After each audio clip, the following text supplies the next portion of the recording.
आपण आज बनवणार आहोत एकदाच पीठ मळून वेगवेगळ्या प्रकारची भजी. तर आपण घोसाळ्याची भजी बनवणार आहोत. त्यासाठी असे पातळ काप कापून घ्यायचे आपल्याला. आणि यानंतर आपण बनवणार आहोत पालक आणि बटाटा. अशी वेगवेगळी 3 प्रकारची भजी मी बनवणार आहे.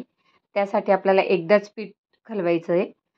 तर आता आपण बेसन पीठ घेऊया. 2 ते 3 चमचे आपण बेसन पीठ घेऊया.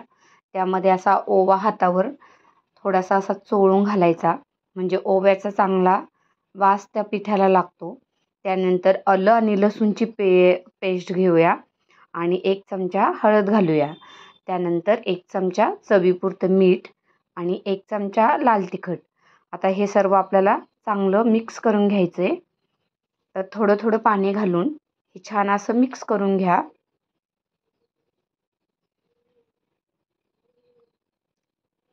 आणि असं थोडंसं चांगलं मिक्स करून भिजून द्यायचं आहे आपल्याला.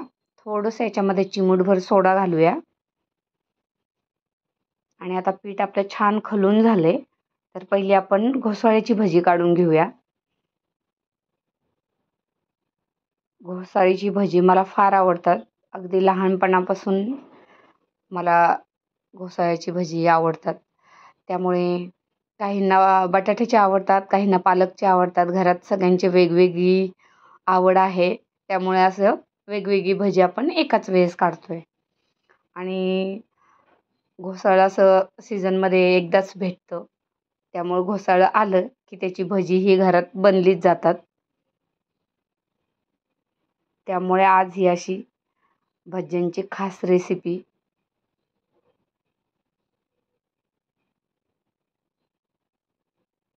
तर छान असं पातळ पातळ काप करून घेतले की ते घोसाळं असं चांगलं शिजलं जातं. व्यवस्थित बेसन पिठात बुडवून त्याची आपण अशी भजी काढून घ्यायची. आणि ही भजी गरमागरम खायची. गरम गरम ही भजी खूप टेस्टी लागतात. तोंड भासतं, जपून खायचं, कारण ते घोसाळं आतमध्ये थोडं चिकट असतं. पण जी गरम खाण्यात मज्जा आहे ती वेगळीच असते. अशी गरम गरम ही घोसाळ्याची भजी आणि चहा, अशी ही आज आमची छोटीशी भजी पार्टी आहे.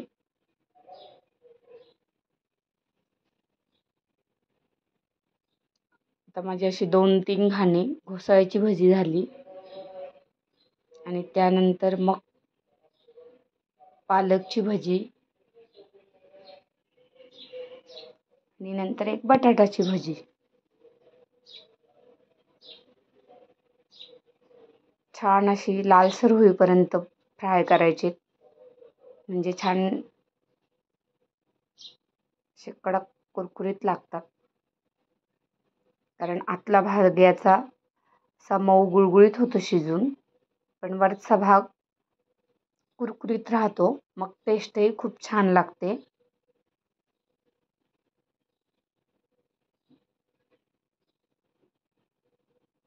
आपली घोसाळ्याची भजी रेडी झाली. आता यानंतर आपण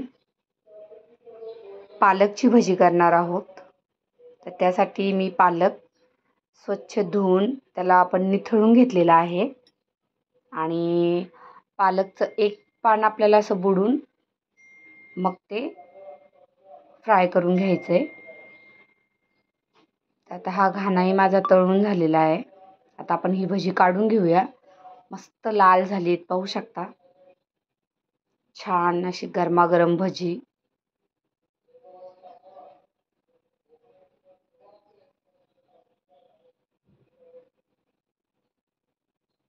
थोडंसं घोसाळी शिल्लक होती ती तयार करून घेतली मी. म्हणजे एकदा घोसाळी संपली की आपल्याला त्या उरलेल्या पिठामध्ये पालक आणि बटाटा छान डीप फ्राय करता येईल. असं व्यवस्थित बुडवता आलं पाहिजे त्यामध्ये आपल्याला.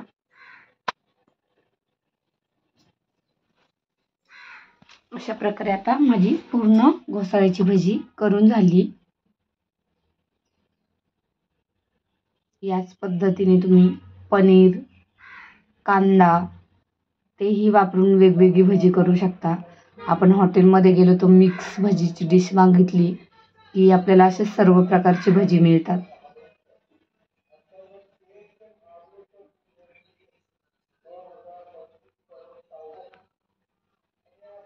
आणि आता छान भजी आपली रेडी झालेली आहेत. तर हाही आपण घाणा काढून घेऊया.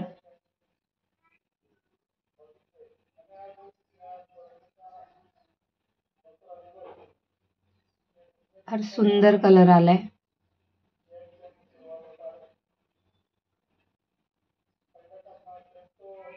गरमागरम भजी आता कधी खायला असं झालंय. एकीकडं तर बाकी सगळ्यांचं खाणं चालू झालंय. आता यानंतर मी पालक त्याच्यामध्ये छान बुडवून घेतला आणि आता आपण पालकची भजी करणार आहोत. ही फार कुरकुरीत होतात.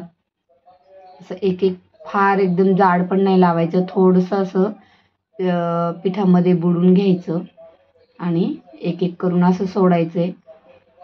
मी तेलही प्रमाणातच घेतलेलं आहे, कारण नंतर उरलं की मग ते तेल तसंच राहतं तळलेलं. त्यामुळे आपल्याला जेवढं हवंय तेवढंच आपण वापरायचं. मी आहे त्या तेलावरच आता सर्व भजी फ्राय करून घेणार आहे. लगेच कडक होऊन जातात हे. मस्त कुरकुरीत लागतात ही भजी. छान आता आपलं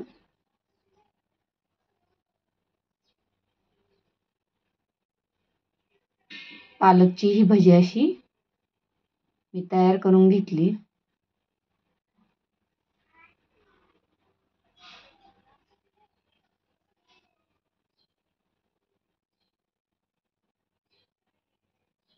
तर छान ही भजी आपली फ्राय झालेली आहेत.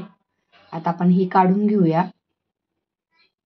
मस्त एकदा पायाला सगळं कुरकुरीत होतो बघा, लाल लाल छान झाले. आता मी बाकीची नंतर काढते. तुम्हाला थोडीशी बटाट्याची भजी काढून दाखवली आणि मस्त 3 प्रकारची भजी आज आपण ट्राय केली. लाईक करा, शेअर करा, सबस्क्राईब करा.